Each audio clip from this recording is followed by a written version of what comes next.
Bueno, pues ya estamos en el tiempo de tertulia y me acompaña aquí a mi vera Raúl Vilas. ¿Qué tal, Raúl? ¿Cómo estás? Buenos días. Muy buenas. ¿Qué tal, Javier Venegas? Muy buenas. Muy buenas, por decir que bueno que hace sol, pero Hombre, en lo demás, en lo demás, bueno, vamos a dejar. Debería hacer más sol. Yo soy muy de calor. Estoy deseando que llegue el buen tiempo. Que deje de llover. Que al menos, sí. Deje de llover porque si acaso que llueva un poco. Están los embalses de Madrid a rebosar, Y cosa nosotros, que pocas veces ha sucedido, a rebosar, literalmente. Nosotros nos va a salir un musgo en las orejas, macho.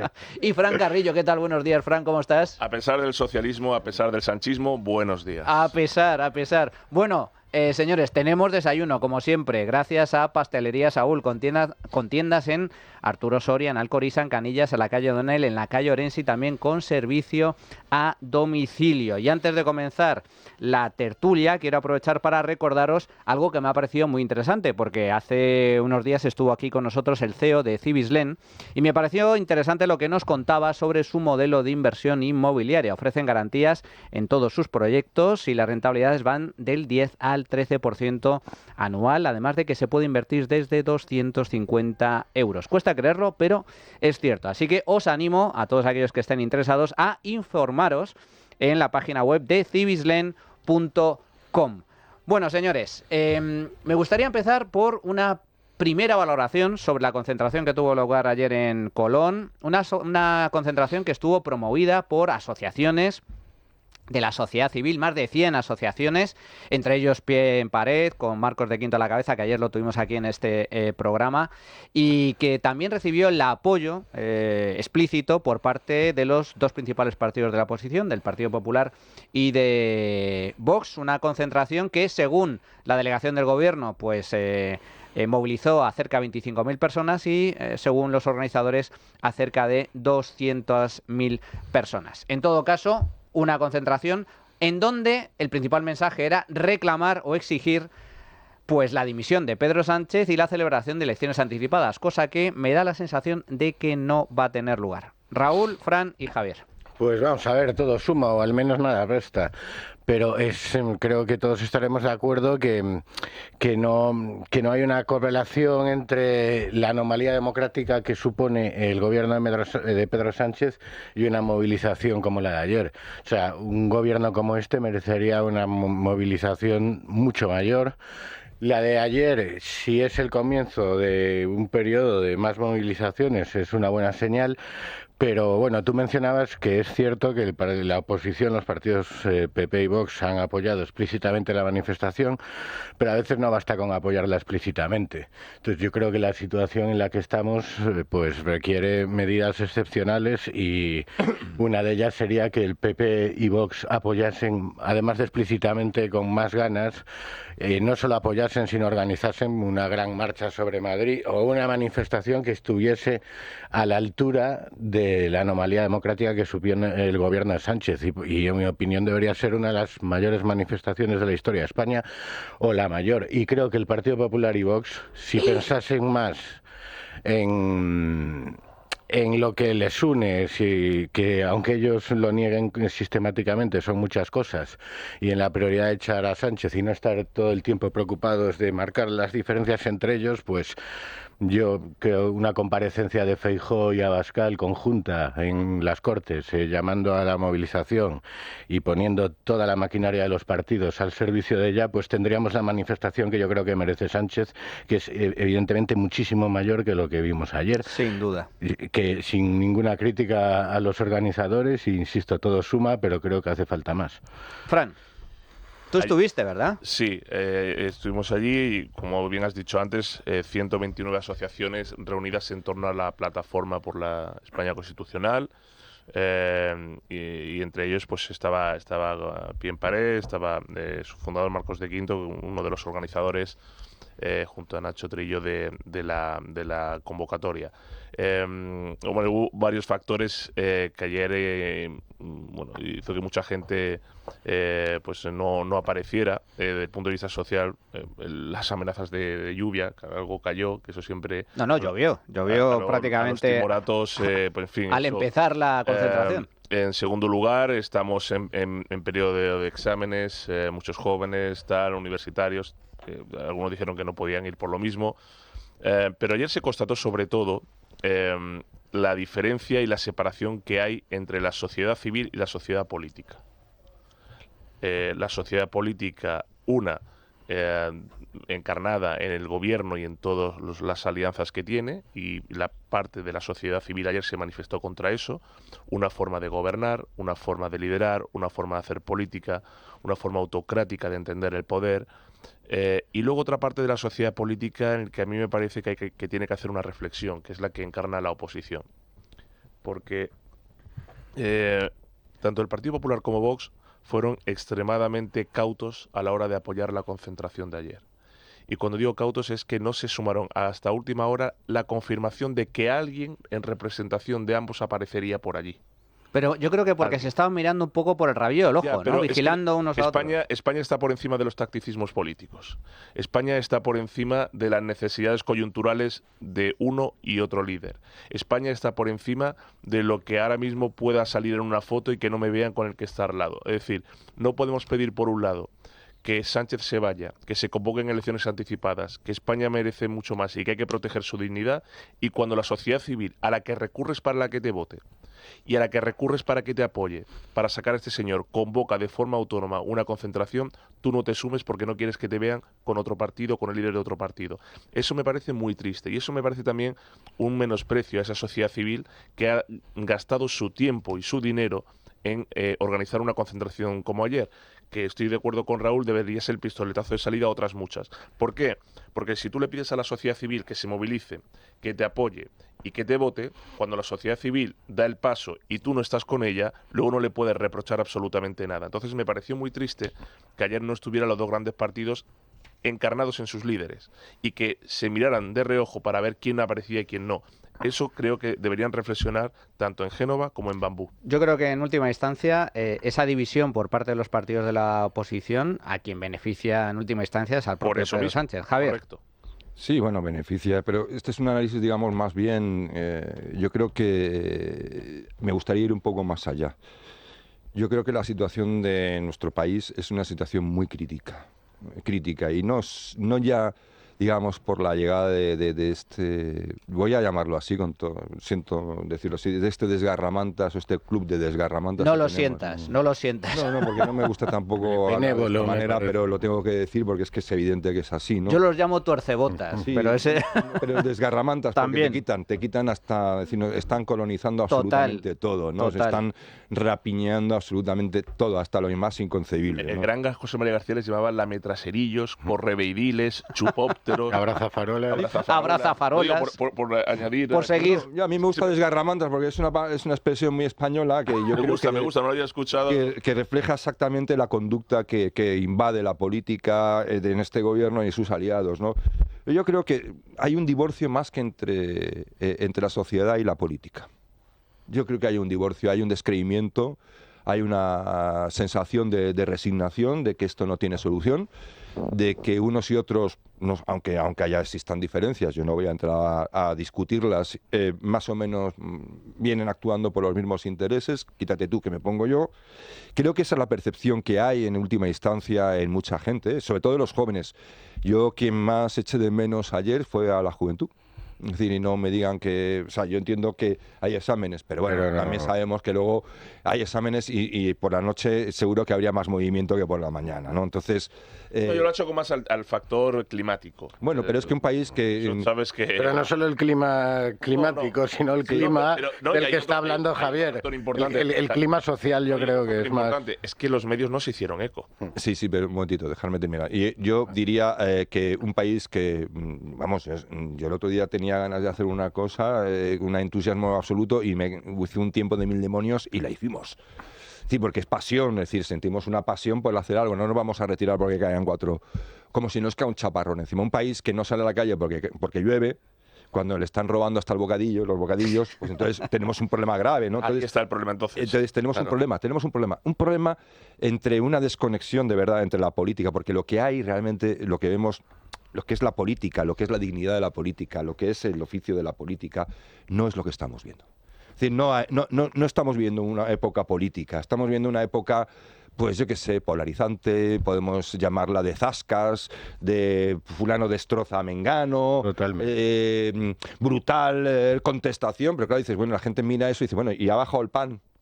¿No? Ha bajado el desempleo. Es decir, claro, es una cuestión que no tiene ninguna utilidad, que sirve mucho de cara a los partidos o de cara a ciertos entornos de los partidos, pero no tiene ninguna utilidad para el ciudadano. El ciudadano, lo digo porque, fíjate, había más de 100 asociaciones civiles. 130. 130, ni más ni menos. Joder, si hay 130 asociaciones civiles, ¿qué puñeta pasa? Para tener un poder convocatoria que sí que estuvo bien, pero que dadas las circunstancias tiene que haber reunido a 2 millones de personas que hubiesen venido de todas partes. Claro, pero eso es lo que se requiere, como bien comentaba Fran, es liderazgo y movilización por parte de la política y concretamente, sí, línea con lo que comentaba Raúl también, unidad por parte de la oposición. Que haya 130, o sea, pedimos unidad y que haya 130 asociaciones que defienden prácticamente lo mismo también me parece sintomático. Quiero decir, pedimos unidad a PP y Vox y qué complicado es que haya una sola asociación, no digo una sola, pero 130, en que se diferencian pie en pared de Unión 78 y tal, más allá de quién lidera cada una y coloca el discurso. Sí, pero están más o menos englobadas dentro de esa plataforma común. El denominador común es el mismo. La cuestión es que si esta sociedad política, es decir, si Feijóo y Abascal le van a pedir a la sociedad civil que responda, cuando la sociedad civil le pide correspondencia, yo creo que deberían estar ahí, ¿no? Sí, sin duda. En todo caso, ahora dejadme cambio de tercio porque comentabas, Javier, el tema de la política, el clima político y concretamente bajo el gobierno y la dirección de Pedro Sánchez. Hoy hay una noticia que merece comentar y merece análisis porque El Mundo abre su edición de hoy con una exclusiva, que es las conversaciones privadas de WhatsApp entre el number one, el número uno, el puto amo, Pedro Sánchez, con su número dos, el exsecretario de Organización del Partido Socialista, exministro de Transportes, mandamás dentro del PSOE, José Luis Ábalos. Estas conversaciones de WhatsApp, que están recogidas en esta exclusiva que publica hoy el diario El Mundo, pues han sido localizadas por los investigadores de la Guardia Civil, concretamente la casa de Koldo García, en las que encontraron esta información, entre otras. Os voy a leer algunas de los comentarios, porque en este primer capítulo, entiendo que habrá más, estas conversaciones de WhatsApp se sitúan en el año 2020 y el año 2021 y versan sobre el marcaje directamente que hace Pedro Sánchez a sus varones díscolos y da buena cuenta de la psicología y la forma de gobernar del personaje. Pedro Sánchez le envía el 25 de septiembre del año 2020 un tuit de Lambán, el líder del PSOE en Aragón, a José Luis Ábalos. En ese tuit de Lambán dice que, sin entrar en polémicas concretas sobre las que tengo mi propia opinión, manifiesto mi apoyo total a la Constitución del 78 y, en consecuencia, a su expresión máxima, el rey don Felipe VI. Desestabilizar la monarquía constitucional es desestabilizar irresponsablemente la Constitución. Esto se lo manda Pedro Sánchez, el tuit de Lambán, a José Luis Ábalos. Y, a continuación, dice Pedro Sánchez: llamad al petardo este. José Luis Ábalos, raudo y veloz, contesta: ahora lo llamo. Contesta Pedro Sánchez: acabo de terminar de leer la entrevista vomitiva que La Razón le hace a Paje, líder del PSOE en Castilla-La Mancha. Creo que convendría que tanto tú como Santos, es decir, José Luis Ábalos y Santos Cerdán, le pegarais un toque y que dejara, atención, de tocar los cojones. Mensaje de Pedro Sánchez a José Luis Ábalos. Ábalos, una vez... Muy churchiliano. Muy churchiliano. Sí. Ábalos, una vez obediente y leal. Ok, presidente. A la orden. Dice, continúa Pedro Sánchez. Manda otro enlace. Atención, estos son los varones. Hemos hablado de Lambán, hemos hablado de Paje. Tercer varón díscolo del PSOE, Vara, de Extremadura. Le manda otro tuit, en este caso de noviembre del año 2020, a José Luis Ábalos. Un tuit de Vara, en el que Vara dice: ver a Otegi siendo clave para decidir los presupuestos generales del Estado, que combatió, del mismo Estado que combatió desde un grupo terrorista, me produce una sensación muy dolorosa, dice Vara. Por un lado, de fracaso, como país, por no ser capaces de que sean irrelevantes. En lo personal, iré a la farmacia a buscar un antiemético. Y a continuación, Sánchez, después de reenviarle este tuit de Vara, a José Luis Ábalos, dice: llámalo y dile que es impresentable. Ábalos responde: desde luego. Pedro Sánchez: ¿hablaste con el petardo de Vara? Dice José Luis: sí, excusas peregrinas. Responde Pedro: lamentable, falta de solidaridad. Luego bien que pedirá recursos de esos presupuestos generales del Estado.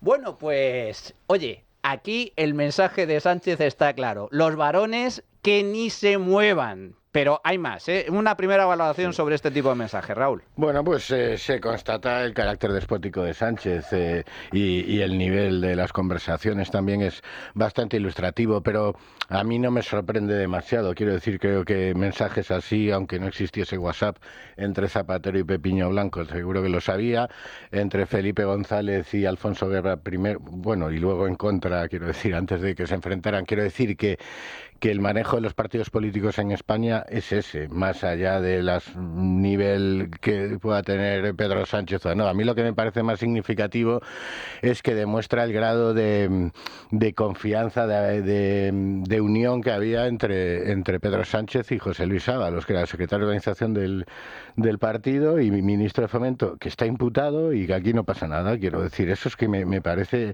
iba a decir una palabra, me parece acongojante. Porque recordemos además que este hombre llegó al poder por una moción de censura basada en una frase de una sentencia que hablaba de una responsabilidad supuestamente patrimonial. Que luego se corrigió. Y ahora el tipo está, este señor con el que habla pidiéndole que liquide a todo el disidente del partido, está imputado por no sé cuántos delitos, colocaba prostitutas en los ministerios y tal, y no pasa absolutamente nada. Eso es lo que... O sea, lo que se ve ahí es quién era Ábalos y la importancia que debería tener que Ábalos esté imputado. Era el mandamás, era el... y todas las andanzas, ¿no? La mano derecha, Fran. Bueno, hemos visto Era Clemenza. sí. A nivel de mafia, desde Sí, luego. O porque sea, era mafia el esto. ejecutor, era el ejecutor. Porque Atesio se lo ha cargado ya Sánchez, ¿no? Atesio ya se lo ha cargado. Ya lo pusieron por delante. Pero, bueno, es la constatación, bueno, es el autócrata autocrateando. Es el autócrata autocrateando. Decía Raúl, bueno, es que Ábalos está imputado... hay mucha gente que está imputada y por nada, ¿no? Este señor que hay constatación de sus delitos. O sea, por lo que está imputado. Bueno, claro, es que en este caso hay una imputación, una constatación y una evidencia de toda la corrupción de este señor. Imputado sin doble sentido, lo de imputado. Vamos, que está, no tiene que ser procesado, vamos. Debería estar sentado en un banquillo ante la justicia y no en el escaño siendo responsable de lo que es la representación ciudadana. Ábalos, que yo no sé si esto que está saliendo ahora es un aviso a navegantes. De ojo, Pedro, que tenemos... Podría ser, cuidado. Tenemos información. Ojo, Pedro, vamos a ir soltando... Es que los que venimos de la política, los que hemos estado en política, sabemos que estas cosas pasan. De que se van soltando cositas, ojito que igual tengo más. De momento, cosas que no te pueden perjudicar, aunque suenen mal. Vamos a ver. Estas cosas pasan, ¿no? Y nada es casual y nada sucede porque sí. Pero Ábalos fue el señor que acompañó junto al resto de la banda a Sánchez en ese proceso entre la expulsión del partido, cuando el PSOE expulsa a Sánchez, y el recorrido por toda España a las bases y militantes, el señor que dirigía todo ese cotarro y que luego, en agradecimiento a eso, porque además fue el que custodió las actas cuando Sánchez dio el pucherazo, le premió con ser el número 2, es decir, que controlaba toda la organización. En ese coche, Fran, hay que recordar, estaba con Ábalos, iba con Santos Cerdán claro, y conducía Coldo. Coldo era el conductor del coche. Coldo, que era el que vigilaba las actas realmente. Es una banda... El oso. Es una banda, El oso. Es una banda corrupta y putrefacta que lo que han llegado ha sido simplemente a controlar el poder, a saquear las arcas públicas, a enriquecerse lo más que puedan y a ejercer con conductas mafiosas todo lo que es el mandato de sus legislaturas. Cuando esto ya lo avisó en 2019 Albert Rivera, dije, cuidado con la banda de este señor. La banda de este señor no se refería solamente a la banda de las alianzas, sino a la banda que había conformado Sánchez en torno a sí mismo, que le protegía y que él a sí mismo protegía. Cuando se empezaron a destapar las primeras informaciones sobre la corrupción y las corruptelas de Ábalos, Sánchez no solo no lo apartó, sino que le premió de nuevo colocándole en las listas por Valencia. Ya habían salido las primeras, ya eran portada de los medios y Sánchez le premió. ¿Por qué le premió? Claro, porque para comprar su silencio. Pero, ¿cómo es su silencio? Y ahí sigue en el grupo mixto. Ahí sigue, ahí claro, sigue. Te vamos a apartar y tal. Porque lo sabe absolutamente todo. Si es que fue el señor, como digo, repito, Sánchez dio un pucherazo en su propio partido. ¿Qué no hará con el país? El señor que custodió todo eso, que sabía lo que habían hecho, que sabía cómo habían corrompido todo eso, fue el que le acompañó, el que ha controlado la organización, el que colocaba a las prostitutas en empresas públicas, pero el que también dio o miró hacia otro lado cuando otros varones hicieron de las suyas. Entonces, a partir de aquí, no es que sea política o sea una cosa normal, no. Es la constatación de la decadencia de una nación, de la putrefacción de una nación, que, por cierto, decía antes Javier, esa desafección. Hace 10, 15 años, cuando nació el 15M, ya se hablaba de lo mismo. Desafección entre la sociedad civil y política, del bipartidismo corrupto, tal. Nace Podemos, nace Ciudadanos. Nace Podemos y casi gobierna. O sea, Claro. que se hablaba con, Bueno, con cierta... gobernó Bueno, con... casi gana, quiero decir. Bueno, eso sí. Estoy viendo un clima bastante similar, por cierto. Fijaos que comentábamos antes, Fernández Vara se queja de que finalmente los presupuestos salgan con el apoyo de Bildu. Finalmente se produce la llamada de Ábalos a Fernández Vara para cantarle las 40 y poner orden. Es decir, oye, Vara, a ver... Bueno, eso es lo que igual llega a Valo le decía, oye, va, tío, va, que el jefe está muy mosqueado. La cuestión es que le llama tal y Vara responde, querido José Luis, si consideráis que mi posición el otro día debe tener consecuencias, me lo decís y está hecho. Yo me quedé después de perder las primarias para ayudarnos a ganar las elecciones. Todos mis cargos orgánicos están a vuestra disposición y con más ganas de seguir peleando por nuestro proyecto que nunca. Discreción total, pero creía que os lo debía. Un abrazo, contesta y dice Ábalos, le dice Ábalos a Sánchez. Esto es el mensaje de Fernández Vara. Luego dice Pedro Sánchez, bien, yo le dejé también una reflexión. No entiendo por qué vivimos, esto es muy relevante, no entiendo por qué vivimos como derrotas, el pactar con Bildu, en alusión a la crítica de Fernández Vara, lo que son auténticas victorias. Esto es importante, ¿eh? Es decir, Sánchez está diciendo, esto no es una derrota, Vara. Pactar con Bildu es una victoria. Y contesta José Luis Ábalos, complejo de pobres. Oye, es que tiene tela la cosa. Bueno, siguiente mensaje. Habla con Lambán. Ábalos llama a Lambán. Le canta a las 40, por orden del number one, el puto amo. Y dice Lambán, atentos a la respuesta de Lambán. Trato de expresar mis opiniones de una manera respetuosa, sin faltar jamás a la lealtad del presidente del gobierno y sin dejar de apoyarlo en ningún momento. En el PSOE de Felipe, Zapatero o Rubalcaba, un ejercicio de opinión libre, pero responsable como el mío, está hablando Lambán, aun con algunas discrepancias, era admitido sin ningún problema. Ahora no. Ahora desde Ferraz o desde las brigadas de Twitter lo machacáis a uno y lo ponéis en evidencia como traidor, facha, desleal y desagradecido. Todo eso he visto en las redes y en los medios. El PSOE no era así, José Luis, ni puede serlo nunca una organización medianamente democrática. Por cierto, dice Lambán, el jueves comí en Moncloa con Pedro, 2 días después de mis últimas declaraciones, en las que criticaba a Pedro Sánchez. Y mantuvimos una charla muy agradable y positiva, de la que me vine francamente contento. Ni un solo reproche por su parte. ¿Será que él no tiene dudas de mi lealtad y de mi actitud y los demás sois más papistas que el Papa? Me gustaría pensar eso. Un abrazo. Este es el mensaje que le manda Lambán a José Luis Ábalos. Es tremendo. Y dice José Luis, esto es, presidente, este es el mensaje que me manda Lambán. Respuesta de Sánchez. Después de haber comido con Lambán y haber sido más falso que Judas, porque no le dijo las verdades del barquero. Respuesta de Sánchez. Hay que seguir marcándoles, José Luis. Deben ser conscientes de que son una minoría y de que son unos hipócritas. Hacen lo que quieren y exigen lo que les viene en gana, aunque sea una enmienda a la totalidad de su día a día político. Ellos sí que no toleran la divergencia interna, llevando el acoso hasta extremos imposibles para nosotros. Que es una cosa... es el vivo retrato de un tirano. No, es que me estoy imaginando a Hitler cuando está perdiendo la guerra y está diciendo, no, todavía tenemos 4 ejércitos, no se preocupe, tenemos 4 ejércitos, vale, mandarlos, y no hay nadie, es decir, estamos ya arrasados. Pero fijaos la falsedad del personaje, No, es decir, es soviético. come con Lambán, agradable, todo muy bien, Lambán, qué bien lo estás haciendo, y por detrás le está machacando. Pero es el típico hipócrita, cínico, trepa, es decir, demuestra realmente lo que hay que preguntarse. Es decir, ya todos imaginamos, y me imagino que lo sabemos y no somos ingenuos, que bueno, el que se dedica a la política de verdad para aspirar a lo más, pues hombre, tiene ahí algo que no es muy común y hay un desarreglo, yo creo, entre la personalidad y tal, pero bueno, que dentro de lo que cabe hay un equilibrio entre ese desequilibrio psicológico y lo que puede aportar a la sociedad. Pues hay políticos que han sido muy brillantes, ¿no?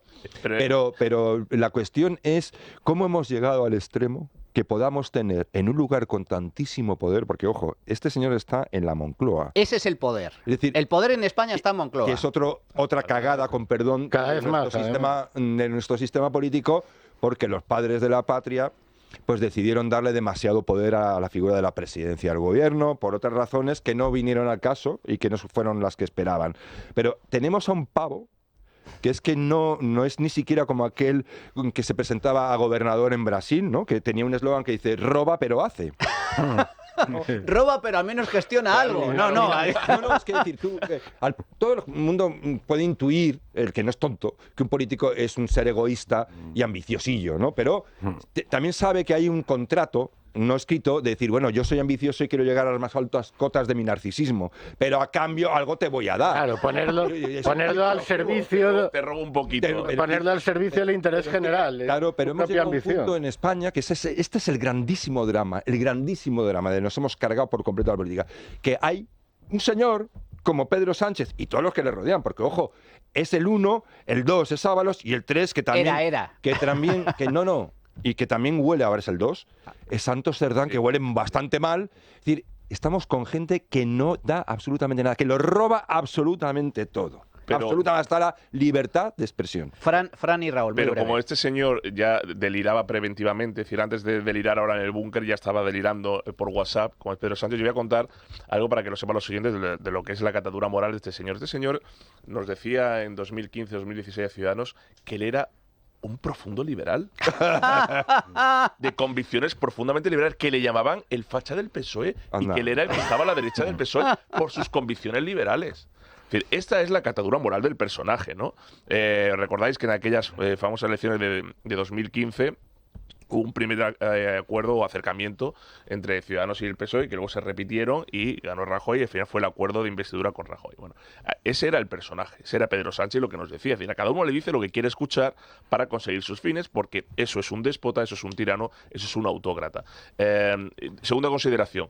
Eso que se dice mucho de no existe un PSOE bueno, cosa que yo respaldo, pero si existiera un PSOE bueno, lo encarnaría Lambán. Creo que es de los políticos que quedan en el Partido Socialista, también podemos meter a Paje. Ahí habría que hablar mucho de la cuestión, pero solo un punto. Es decir, hubo un PSOE bueno en la primera legislatura cuando hubo un sector liberal que luego el guerrismo se cargó. Correcto. A partir del PSOE entró en Barrena, la primera parte, gradualmente. Los primeros 4 años del felipismo que todos coinciden que fueron los mejores. Bueno, con esto, vamos. Pero al final acaba la cabra tirando al monte. Pero si hay un PSOE bueno, lo encarnaría Lambán por lo personal, pero también por sus ideas políticas y respecto a su concepción de la democracia. Y dicho esto, no van a parar de salir informaciones como esta, repito, porque al final, y lo decía muy bien Javier, es un problema de formación política, es un problema de desconexión ciudadana y es un problema de catadura moral. Mientras en España no se reforme el sistema político y en primer lugar el sistema electoral, esto seguirá así. Esto que comentas es también muy interesante el mensaje que le manda Lambán, porque efectivamente es pura coherencia. Le dice a Ábalos lo mismo que ha dicho en público. Oye, bajo el gobierno, bajo el PSOE de Felipe González, de Rubalcaba y de Zapatero, había discrepancias, había críticas a nivel interno y nunca ha habido problemas de libertad de expresión. Y oye, cada uno tiene su opinión, formamos parte del mismo proyecto, pero puede haber ciertas divergencias. Ahora no, dice Lambán, ahora no, y vaya si ahora no. O sea, Pedro Sánchez directamente machacando y marcando a cualquier varón que se distancie lo más mínimo del mensaje que marca Moncloa. Bueno, llegados a este punto vamos a hacer una pequeña pausa y regresamos con muchos más temas a continuación.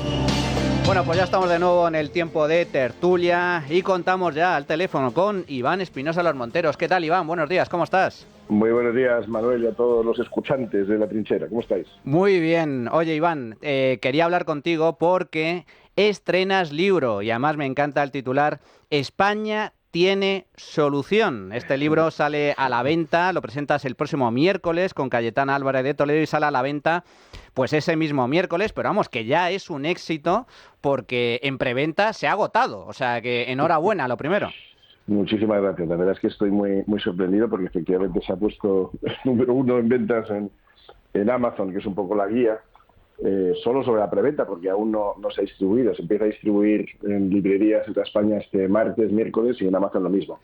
Pero la verdad es que sí que estoy muy impresionado con la receptividad o con la recepción al libro. Enhorabuena, como digo, porque es ya un éxito antes de que haya salido a la venta, editado, por cierto, por Almuzara. Que sepas además que se complementa muy bien con el libro que yo he sacado, porque yo digo socialismo, la ruina de España, y tú le pones solución. Yo apunto al problema y tú apuntas a la solución al problema. Mira, la verdad es que casi la primera mitad del libro, lo que hago es una especie de análisis de cómo hemos llegado hasta aquí, ¿no? ¿Cuáles son los problemas? Hombre, si digo España tiene soluciones es porque ya partimos de la base de que hay algún problema.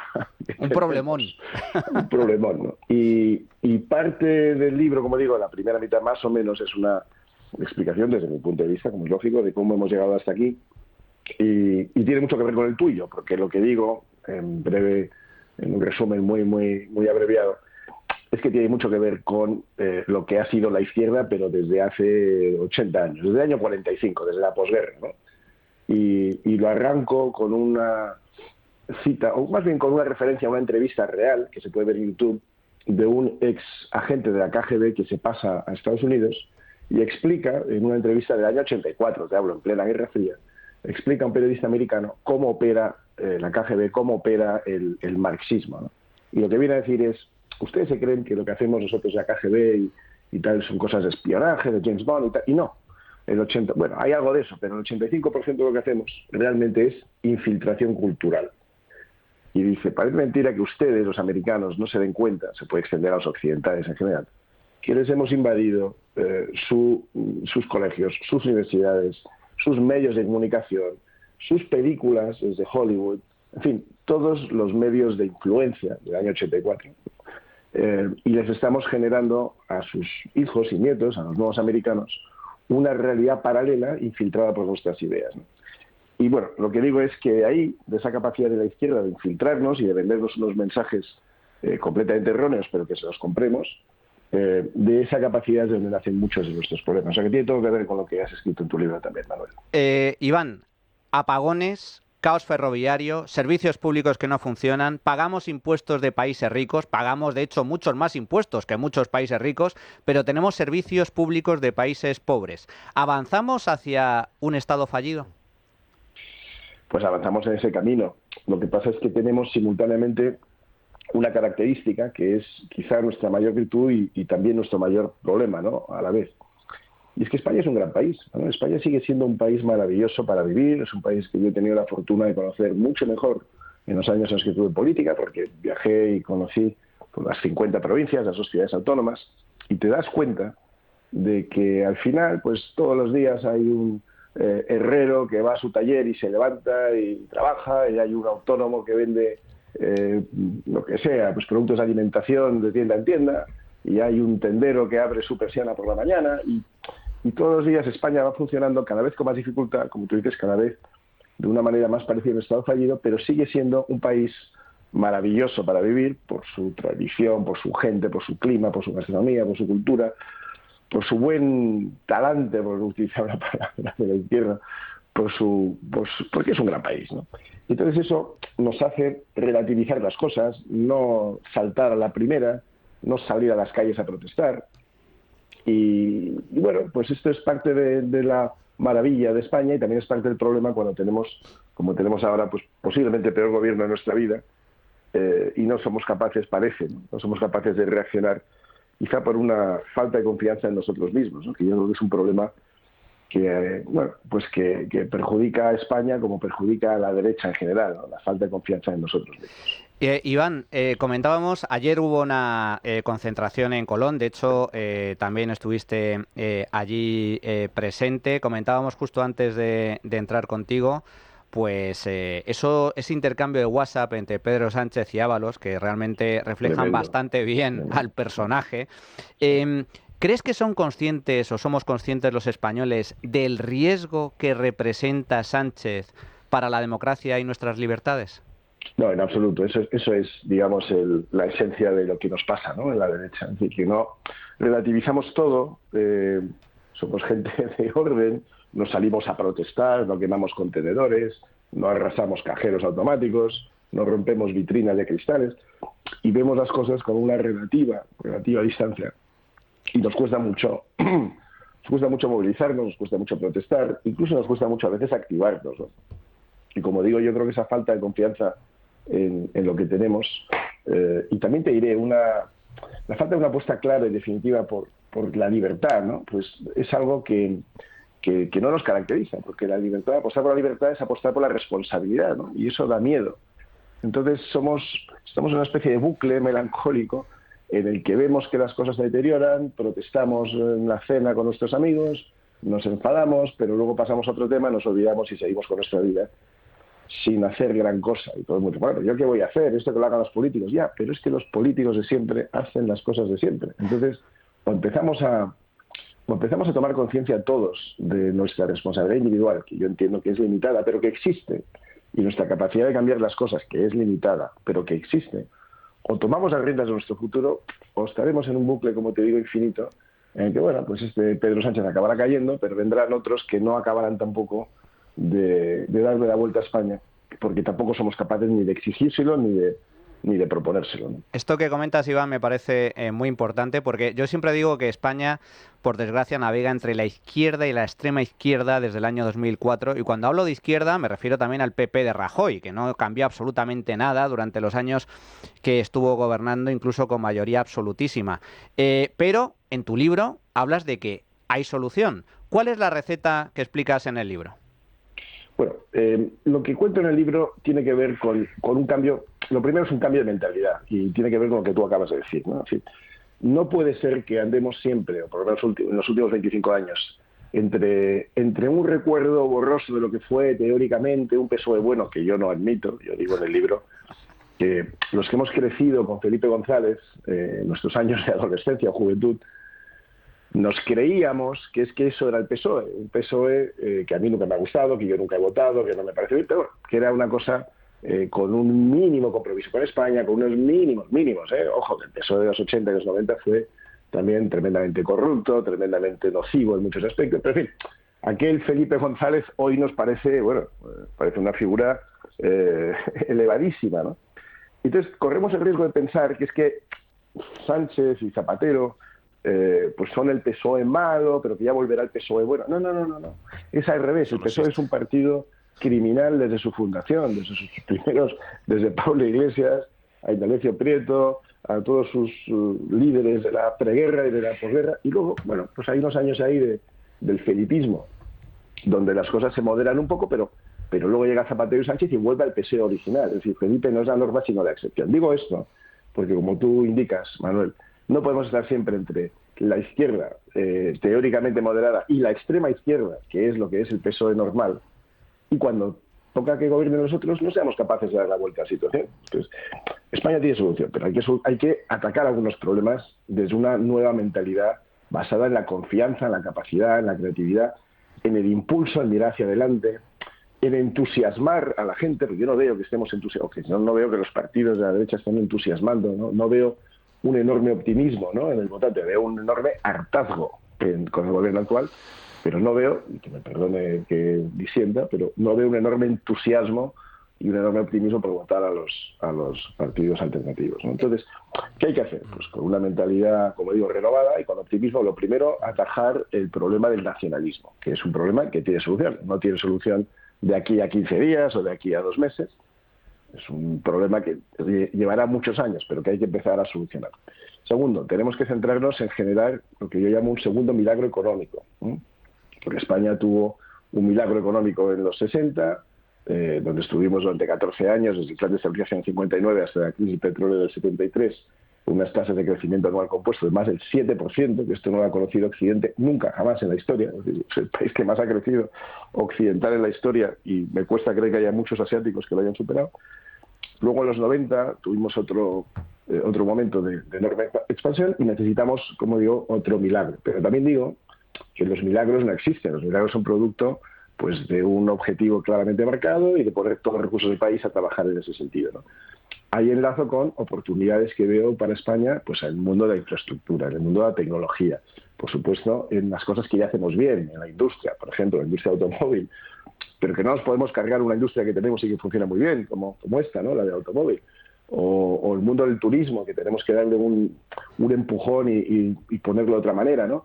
Las infraestructuras, a su vez, nos pueden generar enormes oportunidades en el mundo de la agricultura, porque si hacemos infraestructuras hídricas y conseguimos que el agua llegue a toda España, pues tenemos una oportunidad brutal. En el mundo de la energía, también, con las infraestructuras que podemos meter, y a la vista de lo que ha pasado, cuando yo escribí el libro no habíamos sufrido el apagón todavía, pero hoy queda muy claro que necesitamos unas infraestructuras también en el sector energético que nos lancen hacia adelante, ¿no? Y quizá previo a todo esto, pero paralelo, tenemos que restaurar la respetabilidad de las instituciones y su credibilidad. Y para eso también hablo de una reforma de la justicia que no es muy complicada, pero es devolverle la independencia, porque si no hay ley y orden, si no somos un Estado de Derecho, todo lo demás es muy difícil que suceda, ¿no? Pero restaurar la confianza en la justicia, restaurar su independencia y la credibilidad de las instituciones. Y con estos ingredientes, y mucho trabajo, y mucho optimismo, y un poquito de paciencia, y también algo de suerte, que siempre es bueno, pues claro que podemos salir adelante. Lo que pasa es que no veo que nadie esté tirando en ese camino. Te va a preguntar dos preguntas muy breves, Fran Carrillo y Javier Venegas. Fran. ¿Qué tal, Iván? Soy Fran Carrillo. Buenos días. Enhorabuena estás? primero por el libro y por tus sensatos análisis y lúcidos con los que siempre estoy bastante de acuerdo. Dentro de la decadencia política en España también hay una decadencia retórica. Uno de los oradores que tenía la Cámara, se cuenta con los dedos de una mano en los últimos tiempos, de los mejores y más brillantes, sin duda, Iván. Pero ha dicho una cosa muy interesante sobre la historia criminal del PSOE. Claro, la historia criminal de España no la copa entera la historia criminal del PSOE, pero dentro de esa historia criminal de España, una buena parte de la historia criminal del PSOE. No sé si hay que hacer un poco de pedagogía ahí a nivel didáctico, a nivel educativo, pero dentro de ese marco grande que ha puesto de España tiene solución, yo le preguntaría a Iván, dentro de las pequeñas soluciones o de la primera gran pequeña solución, ¿cuál es la primera que tomaría para regenerar, reformar España, reformar su sistema y sobre todo para que la sociedad civil, que es donde se enmarca la fortaleza de una nación, vea que puede haber una alternativa al contexto político actual? Es decir, ¿cuál sería la primera de las pequeñas soluciones que tomaría Iván a partir del análisis que ha hecho de su libro? Pues mira, como decía al principio, yo creo que el problema de la derecha se parece mucho al problema de España, o al revés. Los problemas de España tienen que ver con los problemas de la derecha. Entonces yo creo que en la derecha podemos empezar a trabajar, pues hay que alejarse de la tentación permanente de la división interna y los odios cruzados y pasar a trabajar de una manera coaligada, no digo todos en el mismo partido, pero por lo menos coordinada y con una cierta capacidad de unir, de sumar, de agregar gente en vez de estar constantemente expulsando, criticando y machacando entre nosotros, con lo que tenemos enfrente, como digo, pues es una izquierda peligrosísima y un nacionalismo pues igualmente peligroso, ¿no? Lo segundo, pues lo mismo a la derecha con España, pasar de la desvertebración que estamos sufriendo a una vertebración, es decir, volver a creer en la unidad nacional, en la unidad, en este caso también de la derecha, empezar a proponer ideas en las que tengamos en cuenta que España es una unidad, aunque tenga 17 comunidades y 50 provincias y 2 ciudades autónomas y archipiélagos, pero que somos un país, que somos la nación de las más antiguas del mundo y que tenemos que partir de esa base para empezar a construir juntos. Pasar también de un cierto pesimismo que se ha extendido a un cierto optimismo, pero optimismo basado en la realidad, no un optimismo tonto y bobalicón, sino un optimismo basado en el potencial que tenemos, que es enorme, como decíamos antes, en muchos campos, en el sector primario, en la agricultura, en la pesca, en la ganadería, de la que hemos hablado poco, en la industria, en los servicios, en enormes oportunidades en una tecnología que tenemos por delante. Hablo en el libro de los data centers y por qué España puede ser uno de los principales motores de crecimiento mundial de la inteligencia artificial, no desde el lado de programación y desarrollo de software, sino de las infraestructuras, ¿no? Y luego también, pues entre nosotros, como digo, pasar de la crítica permanente entre nosotros y los ataques a empezar a construir cada uno a su manera, pero construir de una manera conjunta un plan para España, un plan para la derecha y un plan para España para los próximos 25 años, ¿no? Es decir, en el fondo es cambiar el marco mental. Es muy difícil porque tenemos ya costumbres instaladas y eso es lo más difícil de cambiar. Pero antes de tocar nada, lo primero es cambiar de mentalidad. Y luego sí, pues hay que cambiar el sistema, como digo, el prestigio de las instituciones, la independencia judicial, la separación de los tres poderes, un plan económico, un plan de infraestructuras. Hay muchas cosas. Lo bueno es que hay muchas cosas por hacer. Cuando estás mal, hay muchas cosas que puedes hacer para mejorar y cuyo efecto se nota inmediatamente, pero sobre todo se nota muchísimo a largo plazo. Yo creo que eso es lo que nos tenemos que centrar. Javier. Un saludo, Iván. Felicidades por el libro. Buenos días, Javier. Quería plantearte una cuestión. Yo, cuando ocurrió lo de Chile, aquello que todos vimos con estupor, ¿no?, que ganó esta izquierda loca, hubo un comentarista político, yo creo que, no me acuerdo desgraciadamente el nombre, pero un hombre que yo creo que es muy inteligente, que dijo que el problema del país de Chile, yo lo voy a trasplantar para España, era la incultura de la derecha. Es decir, no es tanto el problema de la izquierda como una derecha inculta. Inculta se refería políticamente. Que no habían dado la batalla a las ideas, que es fundamental. Hay una incultura política en la derecha, quizá por lo que apuntaba Iván, y ahora voy a ir a la pregunta de que, bueno, pues que pensábamos que tenemos un país muy bonito, que nos dedicamos a ganarnos la vida, la derecha es gente de orden, es verdad. Entonces estamos más en lo nuestro, hemos pensado, llegamos a creer incluso que la democracia era algo ya establecido y tal, y que, bueno, ¿para qué preocuparnos de la política? Y nos hemos embrutecido. De hecho, yo lo que veo ahora es una reacción de la derecha basada en la política del Zasca, que a mí me saca de quicio, y del mamporrismo, de mamporrerismo político, de arrearle al adversario. Y luego, no sé si, quería preguntarle si no cree, Iván, que ese es un problema que habría que atacar, refortalecer la cultura democrática de la cultura política de la derecha, y por otro lado, entender que, bueno, sea PSOE, sea lo que sea, las sociedades son polares, son polarizadas siempre en cualquier lugar y habrá una izquierda. Entonces, ir contra la izquierda o ir contra el PSOE quizás sería más ir a favor de la derecha o de las propuestas que tenemos. Son mis dos dudas que le planteo. Iván, la construcción un poco de la alternativa, ¿no? Sí, claro. Que no la alternancia. Y el liderazgo, ¿no? Es un poco lo que estoy diciendo, ¿no? Es decir, que tenemos que construir una alternativa que sea ilusionante, que sea optimista, que sea constructiva, que sea productiva. Y efectivamente, el caso de Chile es un caso paradigmático. Lo menciono de pasada en el libro porque hablo también un poco de influencia marxista en Iberoamérica, ¿no? Pero Chile es un ejemplo increíble de cómo un país que iba perfectamente bien orientado, que había hecho tantas cosas difíciles bien, pues podemos hablar del sistema de capitalización de las pensiones, o podemos hablar de cómo habían pasado de una dictadura a una democracia pues, de una manera razonablemente pacífica. O sea, muchas cosas paralelas también a España, ¿eh? Pero de cómo una derecha que no quiso o no supo explicar las cosas y dar esa batalla cultural, oye, con la excusa de la subida del precio del metro por unos céntimos, correctamente infiltrados por elementos marxistas, en este caso cubanos, no sé si sabéis que los primeros detenidos en aquellos disturbios del metro eran todos, curiosamente, cubanos. ¿Qué hacían esos cubanos en Chile? Hombre, estaban infiltrando y estaban generando el caldo de cultivo de la revolución. Y luego acá, a raíz de aquello, pues esta protesta buscando una constituyente, como si hubiera que volver a constituir o generar una constitución nueva después de 30 años o 25 años donde las cosas iban razonablemente bien. Bueno, todo eso y la falta de respuesta a aquello fue lo que hizo que se produjera un cambio muy negativo para Chile, que era siempre el país más moderado, más razonable, más próspero también, el que más crecía de Hispanoamérica, y lo ha vuelto a asumir en el cauce del derrotismo, del desastre, de la falta de crecimiento económico y de la falta de prosperidad, ¿no? Entonces sí, nos pasa eso, que no somos capaces de construir alternativas que sean ilusionantes y que sean reflejo, lo voy a decir claramente, de la superioridad que tenemos sobre la izquierda, pero no superioridad moral, que por supuesto, superioridad en lo moral, en lo económico, en lo político, en lo jurídico, hasta en lo estético, como decía Milei, ¿no? Sí, vuelvo a lo que decíamos antes, nos falta quizá creernos un poco más la idea de la libertad dentro de un conjunto de la nación, pero la libertad individual, porque la libertad da miedo, la libertad exige responsabilidad, y eso no es tan fácil, ¿no? Tampoco está en nuestra tradición más reciente de la derecha española el tema de libertad. Incluso hay gente que te dice que el liberalismo es pecado y tal. Bueno, nos hace falta, como digo, reconstruir la derecha con un proyecto ilusionante, con un proyecto que mire y piense a 20, 25 años.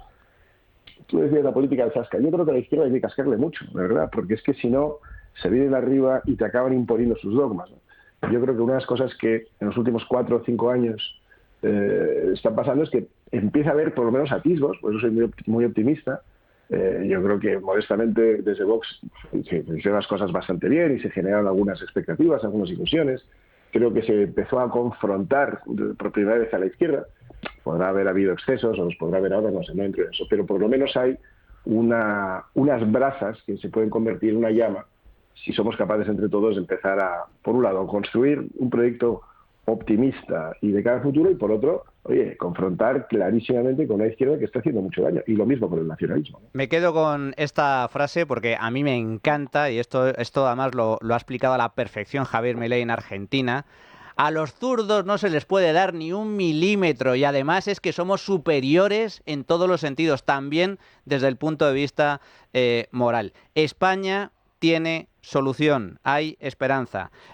Como digo, el nuevo libro de Iván Espinosa de los Monteros, España tiene solución, que sale a la venta el próximo miércoles, día 14, y que además presentas con Cayetana Álvarez de Toledo, editado por Almozara. Iván, enhorabuena, muchísimas gracias, fuerte abrazo. Millones de gracias, un abrazo y hasta pronto. Bueno, vamos a hacer una pequeña pausa y regresamos porque vamos a hablar de trenes y de Óscar Puente, el colapso ferroviario en España. Esto va de mal en peor. Estamos ya en directo, estamos ya de nuevo en tiempo de tertulia. Por cierto, a todos los que les guste la música que suena en este programa, la tenéis disponible en la playlist del programa de La Trinchera en Spotify, en la web. Qué gran radio. selección, ¿eh? A quien la haga Oye, estamos el número pues, la hace mi mujer, como bien sabes. Lo sé. Ya sabes que ya te dije que a tu mujer tenías que darle de partes una felicitación. No, yo, o sea, anda que no le felicito. Bueno, pero tú por la cuenta que te trae, y de claro. hecho está teniendo un gran éxito porque, oye, hay gente que se está apuntando a la playlist de La Trinchera. Como digo, todas las canciones las tenéis disponibles en la playlist. Dicho lo cual, señores, hablemos del colapso de los trenes, porque lo que sucedió el pasado lunes, de verdad, es decir, vaya espectáculo. No es que hace 2 semanas se nos va la luz. Bueno, se nos va. Saltan los plomos como consecuencia de la negligencia, la incompetencia del gobierno, que insisto. Y la ideología. Y la ideología. Es una panda de tuercebotas. Y que huele también un poquillo como a dinero chino por ahí, un poco, ¿no? Un poco, que ahí le has dado. La cuestión es que se produce el colapso, más de 30 trenes afectados por el robo de cobre, de cables en la línea de AVE que va de Madrid a Sevilla. A ello se le sumó además una incidencia, una catenaria, un petardazo, y al final más de 10.000 afectados, 30 trenes, gente absolutamente abandonada en las estaciones y otros tantos miles de pasajeros que quedaron varados en medio de la nada, a oscuras, sin agua, sin luz, sin comida, con los baños a rebosar, que eso era, bueno, os podéis imaginar el espectáculo, sin que nadie les dijera absolutamente nada durante horas. El espectáculo, desde luego, fue dantesco. Pero, sin embargo, hay que recordar las palabras de Óscar Puente sobre la situación del transporte ferroviario en España. Lo voy a reiterar por 4ª vez. Sí, el ferrocarril vive en España el mejor momento de su historia. El mejor momento de la historia. Javier. Esto es como la Unión Soviética, ¿no? Esto me recuerda un poco como en 1984 de Orwell. Sobre todo hay una escena muy maravillosa, que es que están todos pidiéndose unos a otros una cuchilla de afeitar, porque ya nadie tiene cuchilla de afeitar y se están... O sea, al afeitarse se destrozan la cara, ¿no? Entonces, pero al mismo tiempo que están hablando de que no hay cuchilla de afeitar para nadie, están escuchando en los altavoces, vivimos el momento de mayor producción de cuchilla de afeitar, ¿no? Es decir, hay más cuchillas de afeitar que nunca, ¿no? Entonces esto es un poco como el eufemismo soviético. Ante la verdad, mentir. Es decir, la mentira más grosera. Total. Pero es decir, no una mentira un poco trabajada, no, es decir, está lloviendo ahora mismo, no, pues no, hace un sol radiante, o sea, es decir, es así. Pero es que el socialismo y el PSOE se construyen desde la mentira, en su fundación, como ideología y como partido, se construyen desde la mentira, y desde entonces no han hecho otra cosa que basar en la propaganda toda su arquitectura política e ideológica, en la propaganda. Es decir, propaganda basada en la mentira, en la falsedad, en la alteración de la realidad y en decir a la gente no creas lo que ves, cree lo que yo te digo, ¿no? Sí, Porque sí, para eso soy el gobierno que... Menos como aquella anécdota de decir, menos ir a los sitios y averiguar la verdad y más leer los periódicos. Entonces, los ciudadanos y usuarios que se han quedado en los trenes atascados un día sí, otro también, que llevan sufriendo retrasos años desde que está este gobierno, el gobierno les dice: ¿pero vas a creer lo que tú estás sufriendo o lo que yo te estoy diciendo? Si yo te digo que los trenes están en el mejor momento de su historia, créetelo. Da igual que estés 9 horas parado en un tren sin agua, sin calefacción y tal, créete lo que yo te digo. Y hay mucha gente que dice: amén, gobierno, a bailar la conga. Pues ese ciudadano es profundamente imbécil, porque le están engañando y encima se lo cree. Pero fijaros, ¿por qué sucede esto? Porque la empresa pública que se encarga de gestionar todo esto se dedica más dinero a pagar sueldos de directivos que al mantenimiento de infraestructuras. Y de prostitutas. Entre los directivos, las prostitutas, claro, porque algo dirigen ahí, me imagino. Entonces, cuando tú tienes... Yo no distingo ya. Cuando tú tienes... No, y lo que pasó ayer entre Peinado y Bolaños explica un poco lo que está sufriendo este país, ¿no? Cuando tú tienes una empresa pública que gasta más dinero en directivos que en mantenimiento de infraestructuras, una empresa tan sensible como es la ferroviaria, que se encarga del mantenimiento de los trenes, eso ya no es que sea soviético, eso ya es norcoreano. Eso ya directamente denota lo que estamos viviendo. Pero repito, pasa con Adif, pasa con Renfe, pasa con Radio Televisión Española, Correos. Pasa con Correos, que arruinó, pasa con Paradores, que arruinaron. Televisión Española pertenecería, si fuera empresa, al selecto club de las 0,003% de empresas con más de 6.000 empleados. Bueno, 6.000. Es importante decir cuál es la verdad que quieren ocultar con todas estas mentiras, que es que después de invertir la mayor inversión que se ha hecho en Europa en ferrocarril, Es porque cierto. por ejemplo el AVE a Galicia es el tramo ferroviario más caro el tramo entre Zamora y Orense, creo que es el tramo ferroviario más caro de Europa y no sé si del mundo, ahora no recuerdo bien el dato. Del universo. Pero quiero decir, después de una inversión enorme, Dinero europeo. y la realidad es fondos. que por la mala gestión el ferrocarril vive su peor momento. Y es una cuestión de gestión, porque la cosa está del sabotaje, ya no se lo cree nadie. Lo único que sirve es para retratar a un gobierno que sigue el manual del sátrapa bananero con el recurso del sabotaje. Y además hay otra cosa. Bueno, y si fuese un sabotaje, ¿por qué le exculpa, quiero decir, de su responsabilidad? Claro. Es que su responsabilidad también es que no haya sabotajes. Es que no se trata de que solo parece que solo tendría que dimitir alguien si fuese allí Óscar Puente con unas tijeras a cortar él directamente los cables. No, oiga, la responsabilidad política consiste en eso, en asumir la responsabilidad de que las cosas funcionen mal. No de que directamente el ministro provoque que las cosas funcionen mal. Hombre, solo faltaría. Hombre, si ya es que si no habría que meterlo en la cárcel hasta directamente. que los trenes ardan. Claro. Lo dijo Puente. Fijaos, porque lo más, y esto viene muy al cuento, porque lo más esperpéntico del caos ferroviario, que por cierto es el octavo caos ferroviario que vive Óscar Puente, el octavo caos ferroviario, lo más esperpéntico, como digo, no es que se haya producido un robo de cable, que en base a la investigación judicial que está en curso, se trata de un robo con fuerza. Es decir, ni hay sabotaje, ni hay complot, ni nada por el estilo. Como hay tantos robos a lo largo del año, el año pasado, año 2024, 4.000 robos de cable, de cobre en España. Me hace mucho gracia cuando el gobierno sale y dice: hombre, es que ha sido en puntos donde no había cámaras. Y yo me pregunto, hombre, si te parece, van los ladrones justo y saludan a la cámara web para que los identifiquen.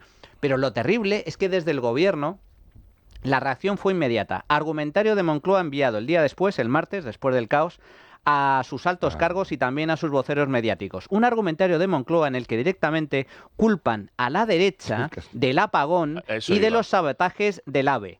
Puente dice que efectivamente se trataba de un sabotaje, que esto de los 4 robos por 500 euros, que esto no tiene ningún sentido. Claro, a Puente le parece poco 500 euros porque él gana más de 80.000. Entonces, claro, 500 euros a lo mejor le parece poco. Y Jessica más de 1.000. Incluso desde la cuenta del PSOE se llegó a apuntar directamente al eurodiputado Alvise, diciendo que en su día amenazó con sabotear trenes y aviones, que tiene narices la cosa. Pero es que te voy a poner un corte que lo vas a reconocer de inmediato. Déjame luego hacer Raúl, un paralelismo que te va a gustar. Lo digo porque tú conoces al personaje. Antón Losada, profesor Hombre. de la Universidad de Santiago, en Profesor televisión. de aquí de... Otra mente nuestro. preclara, ¿no? Otro, claro, es que es una cosa... Esto es lo que decía sobre el sabotaje en televisión española.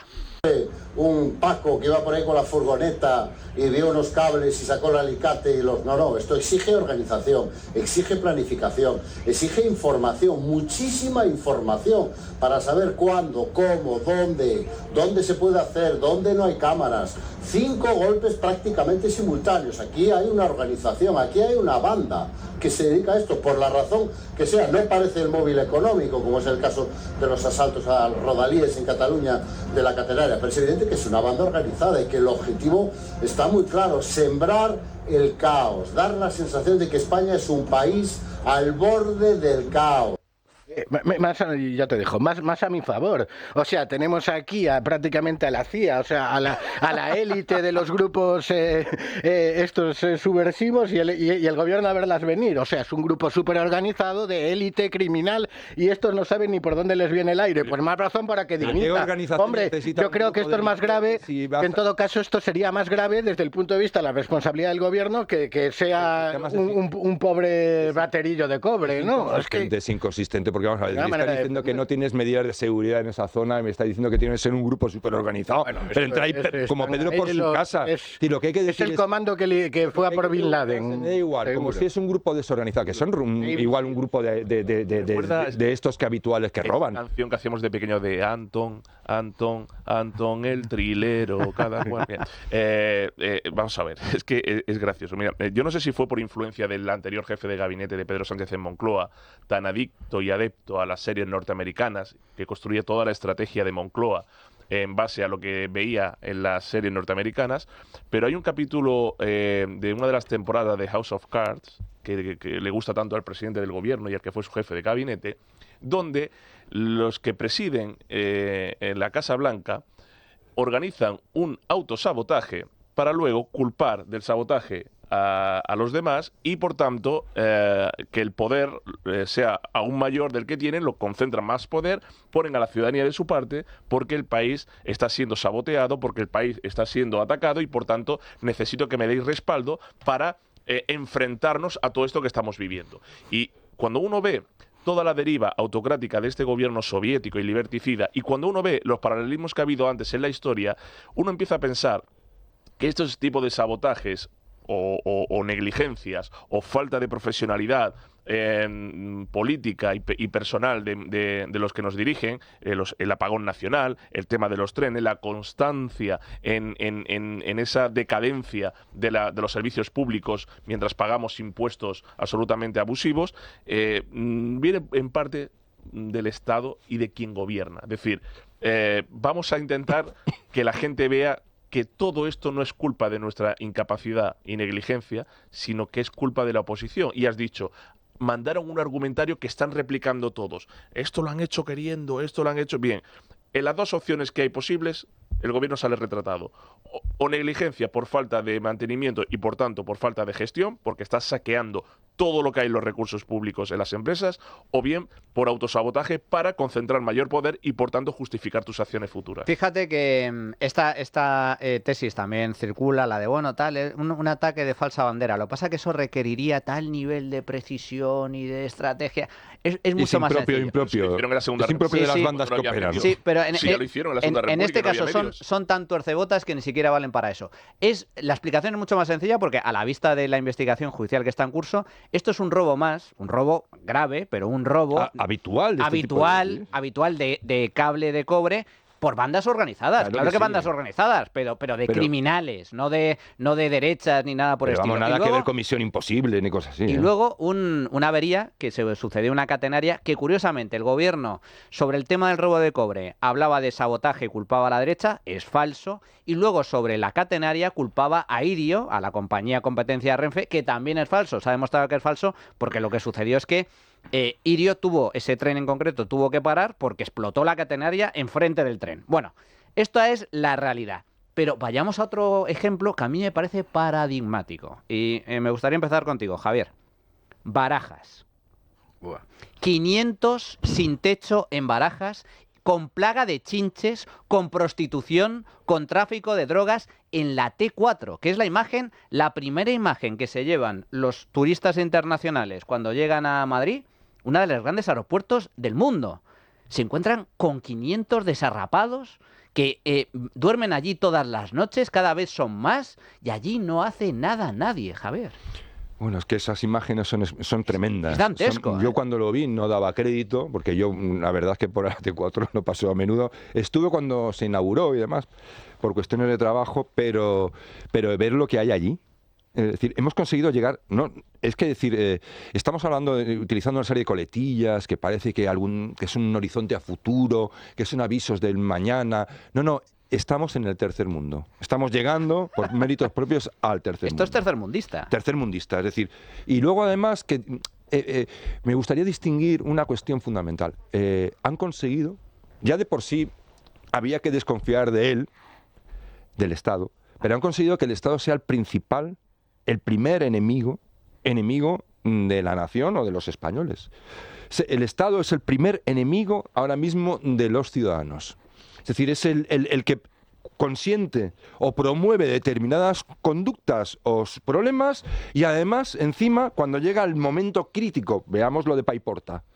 Paiporta es el principal enemigo, son las administraciones públicas y quienes la controlan, porque no se hicieron durante años las obras que hubiesen evitado esa tremenda catástrofe. Ni 15 minutos antes de la alarma, ni 15 minutos después. Oiga, no había infraestructura porque el Estado se ha convertido en un peligro porque está en manos de desgarramantas. Es como si el Estado hubiese sido copado por una enfermedad parasitaria y se ha convertido, está fuera de control y todo lo que hace significa un desastre para el ciudadano. Los trenes. Hay que preguntarse también, y permíteme, decir, oiga, igual en lugar de tanta línea de AVE a miles y miles de millones, igual no hubiese sido mala idea mejorar las redes secundarias de cercanía y tal, que también están para tirar, porque tú, don Manuel, hablaba de las 7 incidencias o colapsos. Es que el menudeo supera las 7 y supera las 700. Es decir, lo importante, hablando y hilando con todo lo anterior, con el libro de Iván, con lo que llevamos hablando todo el programa, es decir, el país se nos va por el sumidero. Se nos está yendo. El Estado se ha convertido en una bomba de relojería, en una especie de cosa vitriólica que puede llevar a la nación, a la sociedad, que siempre ha sido muy resistente en España, a no poder salir a tomarse en las terrazas más cervezas. Pero bueno, en esto... Espera, Fran. Raúl. Que no es una casualidad. Evidentemente son unos desgarramantas, pero que el Estado se haya convertido en el principal enemigo de los ciudadanos es de las pocas cosas coherentes que ha hecho este gobierno. Me explico. Por ejemplo, hemos hablado mucho de la luz y desde hace años cuál es el objetivo, o sea, qué marca el criterio para la política energética. ¿El interés general de los ciudadanos españoles o el interés general de los osos del Círculo Polar Ártico? Por poner un ejemplo, quiero decir, es que hace años que la política no se dirige al que es su fin, para el que se ha creado, que es la defensa del interés general, procurar que la gente viva cada vez mejor, sino para imponer una serie, eso se orilla para imponer una serie de obsesiones ideológicas. Y el ejemplo del españolito que paga la luz frente al oso polar es que yo creo que resume cuál es la manera de gobernar. Entonces, lógicamente, pasa lo de Paiporta y aquí, pues... Y hay que decirlo, eso se llama Agenda Verde, porque lo que pasó en la Dana es por el ecologismo de la Agenda Verde, lo que pasó en el apagón es por la Agenda Verde y la imposición que nos han puesto, lo que está pasando en los trenes igual, porque hay esa Agenda Verde que nos imponen desde Europa y que los dos grandes partidos apoyan, empobrece, es un negocio mata, está expropiando los campos de olivares para poner placas fotovoltaicas y luego tenemos las consecuencias. Es negligencia política, es incompetencia personal, pero también es una agenda totalitaria y dependencia externa. Por esa agenda verde. La agenda verde es la culpable de todo lo que ha pasado las últimas semanas en España. Y de Baraja solo una palabra: Marlaska. Oye, no, pero Sí, correcto, broche de oro, porque es lamentable que se permita 500 personas durmiendo allí. Oye, eso es una instalación. Tercermundismo. Es una instalación. Que no solo dormir, sino con altercados, grandes altercados y enfermedades. prostitución. Bueno, en definitiva, vamos a ver cuál ha sido el resultado de la tuit encuesta, Adrián. Pues hoy, a raíz de todo lo que habéis comentado, preguntábamos si España tiene solución a todo este caos ferroviario, luces, trenes, y nuestras opciones en nuestra cuenta @trincherallamas es que ya no hay alternativa, sí con PP y Vox, sí con PP o Vox, o sí con la continuidad de Sánchez.